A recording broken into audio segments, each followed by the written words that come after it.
Hello दोस्तों, हम लोग आ गए हैं इतिहास का बुक 3 का अध्याय 1 दोस्तों। बुक 2 का भी अभी बाकी है दोस्तों। चलिए फर्स्ट में इसको हम ख़त्म कर लेते हैं दोस्तों। उपनिवेशवाद और देहात, सरकारी अभिलेखों का अध्ययन। भारत में उपनिवेशिक शासन व्यवस्था सर्वप्रथम कहाँ स्थापित हुई? बंगाल में दोस्तों।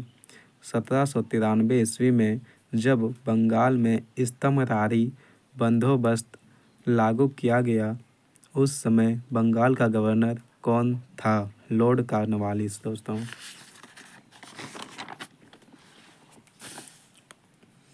जोतदार कौन होते थे? धनवान रैयत। पांचवी रिपोर्ट ब्रिटिश संसद में कब पेश की गई? 1813 में। कलकत्ता में स्थित अलीपुर चिड़ियाघर की स्थापना किसने की? फारसी बुकानन। फारसी बुकानन कौन था? चिकित्सक था दोस्तों। पहाड़ियाँ जनजाति के जीवन के प्रतीक के रूप में निम्न में से किसे जाना जाता है? ये हम आंसर नहीं लिखे हैं दोस्तों, ये आप लोगों का SW है, या कमेंट में आप लोग आंसर बता सकते हैं दोस्तों कि इसका आंसर हल होगा या कोदाल होगा। दो ही को में एक ही ऑप्शन होगा दोस्तों, आप लोग कमेंट में बताइएगा दोस्तों। और जो वीडियो को देख रहे हैं न्यू हैं वो चैनल को सब्सक्राइब कीजिए दोस्तों, और अधिक से अधिक शेयर कीजिए एंड लाइक कीजिए दोस्तों। गुंजरिया क्या है? पर्वत है। किस विद्रोह के परिणाम के रूप में संथाल परगने का निर्माण हुआ? मुंडा विद्रोह। संथाल विद्रोह कब हुआ था? 1855 में। मैनचेस्टर कॉटन कंपनी का निर्माण कब हुआ? 1859 में। दक्कन दंगा आयोग द्वारा प्रस्तुत रिपोर्ट ब्रिटिश संसद में कब पेश की गई? 1878 में। दामिन एको क्या है? संथालों की भूमि। दोस्तों हम जब वीडियो अपलोड करते हैं तो आप लोगों के पास आता है, तो सिर्फ दोस्तों आप लोग देखिए कि यह किस विषय का और कौन चैप्टर का है। फर्स्ट में आप लोग चैप्टर पढ़िए, उसके बाद मेरा वीडियो देखिए, क्योंकि इतिहास बहुत ही लंबा है दोस्तों। उसमें 12-13 पेज सिर्फ इतिहास ही है, तो 12-12 24 हो गया दोस्तों। 24 पेज में हम नोट्स लिखाएंगे, ऑब्जेक्टिव लिखाएंगे, तो आधा कॉपी एक ही अध्याय का होगा दोस्तों। आप लोग समझ सकते हैं, आधा कॉपी एक ही किताब का होगा, एक ही अध्याय का होगा दोस्तों, सॉरी। तो आप लोग कहानी पढ़िए, उसके बाद हम लोग मेरा वीडियो देखिए दोस्तों, तब अच्छा से समझ में आ जाएगा दोस्तों। उपनिवेशवाद से आप क्या समझते हैं? उपनिवेशवाद एक ऐसी प्रक्रिया है जिसके अंतर्गत उपनिवेशिक राष्ट्र उपनिवेश के आर्थिक, प्राकृतिक तथा मानवीय संसाधनों का प्रयोग अपने हितों के लिए करता है, और अपने इन उद्देश्यों की पूर्ति के लिए इन राष्ट्रों पर अपना नियंत्रण स्थापित करता है। दोस्तों ये क्वेश्चन बहुत ही इम्पोर्टेंट है दोस्तों। ये क्वेश्चन आ सकता है दोस्तों आपका 3 नंबर में दोस्तों, ये अच्छा से देख लीजिए दोस्तों। ये क्वेश्चन बहुत ही इम्पोर्टेंट है दोस्तों, और ये हम ऑब्जेक्टिव में आ रहे हैं दोस्तों। फिर से, हल और कुदाल के बीच संघर्ष का क्या आशय है? फर्स्ट में ये बताइए दोस्तों, हल और कुदाल कौन प्रयोग करता था? आंसर देखिए दोस्तों, संथालों और पहाड़ियों के बीच की लड़ाई है दोस्तों। देखिए इसमें ही आंसर मिल गया। बेनामी शब्द का शाब्दिक अर्थ क्या है? गुमान है। अमला कौन था? राजस्व इकट्ठा करने के समय जमींदार का एक अधिकारी, जिसके आमतौर पर हम अमला कहते थे। बुकानन कौन था? फारसी बुकानन एक चिकित्सक था जो भारत आया और बंगाल चिकित्सा सेवा में 1794 से 1815 तक कार्य किया। उपनिवेशिक काल में व्हाइट और ब्लैक टाउन का क्या आशय है? दोस्तों ये क्वेश्चन ठीक है दोस्तों, लेकिन आंसर में थोड़ा सा हमको कन्फ्यूजन है दोस्तों, वो आप लोग कमेंट में बताइएगा कि ये क्वेश्चन सही है या गलत है, ये आप लोग कमेंट में बताइएगा दोस्तों। वाइट और ब्लैक टाउन शब्द नगर संरचना में नस्ली भेदभाव के प्रतीक थे। अंग्रेज गोरी चमड़ी के होते थे, अंग्रेज गोरी चमड़ी के होते थे दोस्तों। इंडिया और अमेरिका में गोरा और काला दोनों चमड़ी के व्यक्ति मिलेंगे दोस्तों, पर अंग्रेज में 95% गोरा ही है दोस्तों। अंग्रेजों द्वारा भारत में उपनिवेश की स्थापना का मुख्य उद्देश्य क्या था? अंग्रेजों का उद्देश्य व्यापार करना, जिसमें मुख्य रूप से इंग्लैंड में बनी वस्तुएं भारत में बेचना था। ख़त्म बात दोस्तों। अंग्रेज का काम ही क्या था? लूटना हम लोग को। लेकिन अब इंग्लैंड का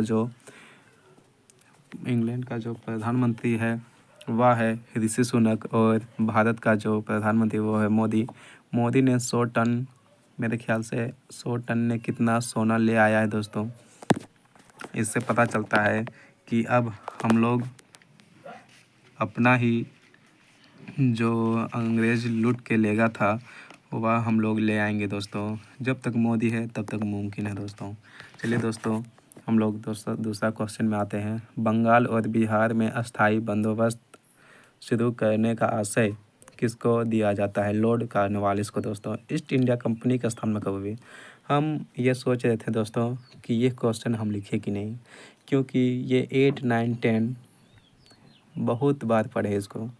ईस्ट इंडिया कंपनी की स्थापना कब हुई, अंग्रेज कब आए, और बहुत सारे रैयतवाड़ी व्यवस्था, महालवाड़ी व्यवस्था, और पानीपत का प्रथम युद्ध, अकबर, महाराणा प्रताप, 1857 की क्रांति, सब बहुत पढ़े हैं दोस्तों। 1600 ईस्वी में हुआ था दोस्तों। ईस्ट इंडिया कंपनी का स्थापना 1600 में हुआ था। और अंग्रेज भारत कब आए थे? 31 दिसंबर 1600 ईस्वी। पानीपत का प्रथम युद्ध, पानीपत का द्वितीय युद्ध, सब पढ़े हैं दोस्तों आप लोग दोस्तों। इसके बाद जो वीडियो अपलोड होगा वह पॉलिटिकल साइंस का भाग 1 का अध्याय 1 होगा दोस्तों। आप लोग कहानी पढ़ लीजिएगा दोस्तों, आज ही पढ़ लीजिएगा, क्योंकि कल हम यही शाम को 8 बजे 7 बजे जो टाइम होता है वही टाइम में अपलोड कर देंगे दोस्तों। सूर्यास्त कानून से आप क्या समझते हैं? इस अवस्था के अंतर्गत जमींदारों को एक निश्चित राशि पर भूमि दे दी गई। जमींदार की मृत्यु के पश्चात उसके उत्तराधिकारी को भूमि का स्वामित्व प्राप्त हो जाता था। जमींदारों को यह निश्चित राशि एक निश्चित समय में सूर्यास्त के पहले चुका देनी पड़ती थी, नहीं तो उनकी ज़मीन नीलाम कर दी जाती थी। नीलाम मतलब बेच दी जाती थी।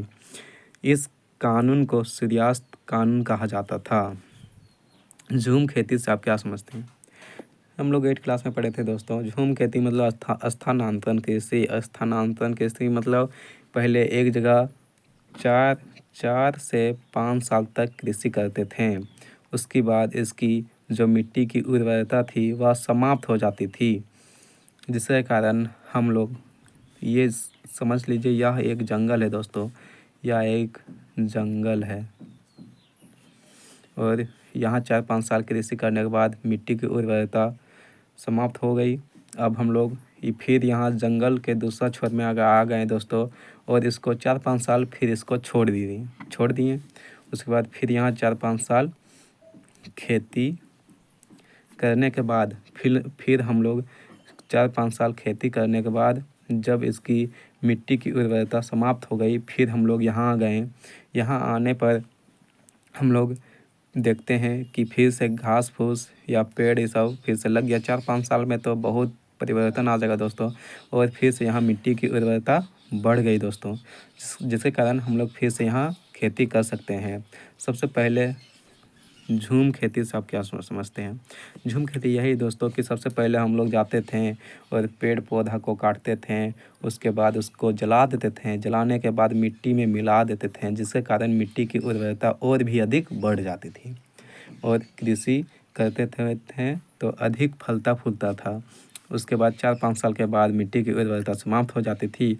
उसके बाद हम लोग दूसरा छोर में आज आ जाते थे। उसके बाद 4-5 साल यहाँ भी कृषि करने के बाद फिर इसकी मतलब वही वही मतलब जो है जंगल में जाते थे, जंगल का दूसरा छोर। उसके बाद पेड़ पौधा जो है वो काटते थे, जलाते थे, उसके बाद मिट्टी में मिलाते थे। उसके बाद इसकी जो मिट्टी की उर्वरता था वह अधिक बढ़ जाता था। फिर हम लोग 4-5 साल के बाद ही इसकी भी मिट्टी की उर्वरता है वह समाप्त हो जाती थी। फिर हम लोग यहीं घूम के आ जाते थे। फिर इसकी 4-5-7 साल के बाद मिट्टी की उर्वरता बढ़ जाती थी। फिर हम लोग यहाँ कृषि करते थे। फिर यहाँ ख़त्म हो जाता था मिट्टी की उर्वरता। फिर हम लोग यहाँ आ जाते थे, वरना यहाँ कितना कीजिएगा। फिर हम लोग इधर आ जाते थे, इधर आ जाते थे। मतलब मिट्टी की उर्वरता मतलब 4-5 साल के बाद फिर बढ़ेगी। फिर हम लोग यहाँ आ जाएंगे, फिर यहाँ आ जाएंगे, फिर यहाँ आ जाएंगे, फिर यहाँ आ जाएंगे। दोस्तों ये हम समझाने के लिए आप लोगों को लिखना पड़ा। दोस्तों हम लोग ये पेंसिल है दोस्तों, ये फिर इसको हम मिटा लेंगे। दोस्तों चलिए, झूम खेती से आप क्या समझते हैं? झूम कृषि एक आदिम प्रकार की कृषि है जिसमें पहले वृक्षों तथा वनस्पतियों को काट कर, देखिए दोस्तों जो हम बताएं तो वही है, वनस्पतियों को काट कर उन्हें जला दिया जाता था और साफ की गई भूमि को पुराने उपकरणों, लकड़ी के हलों आदि से जुताई करने के बीच जुताई करके बीज बो दिए जाते थे। जब तक मिट्टी में उर्वरता विद्यमान रहती थी, मतलब 4-5 साल तक मिट्टी की उर्वरता में मतलब मिट्टी की उर्वरता रहती थी, इस भूमि पर खेती की जाती थी। उसके बाद हम लोग दूसरा जगह चल जाते थे। दोस्तों झारखंड में झूम कृषि को कुरुवा कहा जाता है। ये VVI ऑब्जेक्टिव है दोस्तों। झारखंड में झूम खेती को कुरुवा के नाम से जाना जाता है। दोस्तों जय हिंद। दोस्तों वीडियो अच्छा लगे तो चैनल को सब्सक्राइब कीजिए एंड वीडियो को लाइक कीजिए, और नए हैं तो वीडियो को लाइक कीजिए, चैनल को सब्सक्राइब कीजिए। जय हिंद दोस्तों। हम लोग मिलते हैं कल फिर से। हम फिर से बता दे रहे हैं दोस्तों, पॉलिटिकल साइंस का पहला भाग का पहला अध्याय आप लोग पढ़ लीजिएगा दोस्तों। हम आंसर क्वेश्चन और ऑब्जेक्टिव दोनों दे देंगे दोस्तों। जय हिंद।